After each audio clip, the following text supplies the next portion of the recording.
Hello everyone. If you watched our previous episode, you probably already know how to load your gun and who to shoot at. However, we want you to strive for even greater skills. So we decided to make a series of videos telling you about gameplay in more detail. Today's topic is armor penetration. So, you see an enemy vehicle in your gun sight. You need to decide where to shoot. To do so, you need to consider the type and armor penetration of your shell, as well as thickness and angles of the enemy vehicle's armor. You don't need to memorize these parameters for every vehicle model. The dynamic system of highlighting the spots that are hard to penetrate will help you in the battle. It's quite simple. If the armor is highlighted in red, you won't be able to penetrate it, even if you aim at small, vulnerable details. Most vehicles are better protected at the front.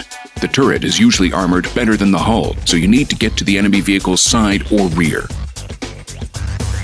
It's easier to hit a moving target using auto-aim, which sticks to the spot you've aimed at.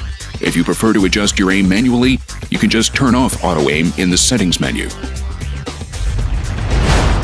There are 4 types of shells: armor-piercing, high-explosive anti-tank, armor-piercing composite rigid, and high-explosive. Armor-piercing shells usually have average armor penetration and damage values. High-explosive anti-tank and armor-piercing composite rigid shells cause the same amount of damage, but they penetrate armor much better. High-explosive shells cause the highest damage, but their armor penetration is low, so they often explode outside the vehicle, causing only a fraction of their potential damage. Let's have a closer look at a shot.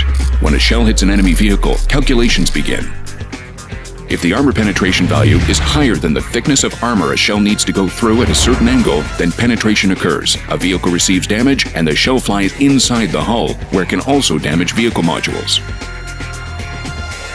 If the armor is too thick, there will be no penetration. Armor-piercing, high-explosive anti-tank, and armor-piercing composite rigid shells just disappear in this case. High-explosive shells explode on the armor and still have a chance to cause damage to the vehicle and its modules, though the damage will be lower. Sometimes a shell can hit the armor at a very flat angle. In this case, it will ricochet and may hit another part of the same vehicle, and armor penetration will be calculated once again in the ordinary way. After the second ricochet, a shell disappears. A shell can't ricochet and hit another vehicle, nor can a shell go through several vehicles at once. High-explosive shells don't ricochet at all. This is all for now. We will tell you about other interesting and important gameplay features in future episodes. Leave your feedback and comments on the game forum. See you soon.